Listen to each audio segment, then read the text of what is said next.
Buying and selling a house. What the solicitors do. Step 1. The estate agent finds a buyer, agrees the price, then writes to the solicitors with the details. Step 2. They write to their clients with their terms of business. To protect against property fraud, you'll have to provide ID to prove it really is you. You may also have to show how you acquired the money, so it is clear it is not the proceeds of crime. Step 3. If you're selling, you'll get some property forms to fill in, giving information about the property, such as if you've had new windows, an extension, or flood problems. You'll also fill in a form confirming what items you'll leave at the property.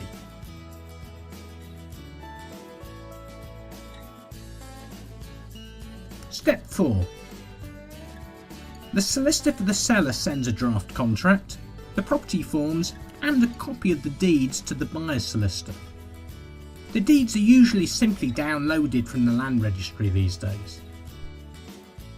Step 5. On receipt of the deeds, the buyer's solicitor will play detective, looking through the deeds and property forms and ensuring there are no discrepancies. They'll also check for any necessary rights of way you have over neighbouring land, for example a shared drive or a shared back lane. Rights that neighbours may have over your property, for example a right to use a shared path. Private agreements in the deed that restrict you building things such as an extension.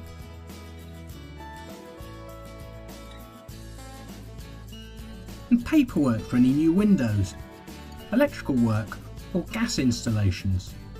Inquiries are then raised with the seller's solicitor to iron out any discrepancies. Step 6. Next, there are 3 usual searches carried out by the solicitor. A local search, which reveals things such as building works done to the property. An environmental search, which reveals whether the property may be built on contaminated land. And a drainage and water search, which shows where the pipes run and confirms whether the property is connected to the mains. Step 7. The seller replies to inquiries. Then the buyer's solicitor sends a report to the buyers explaining the deeds and the paperwork. The buyers then sign the contract in readiness for exchange of contracts. Step 8. The moving date is agreed, called the completion date, and the solicitors call each other and exchange contracts.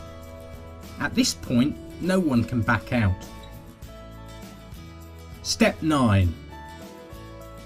On the day the sale completes, the purchase monies are sent via the banking system. Once it arrives with the seller's solicitor, the estate agent is called to say that the buyer can have the keys. This is usually around midday.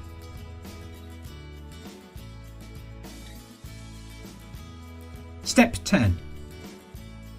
The seller's solicitor then repays any mortgage and also pays the estate agent.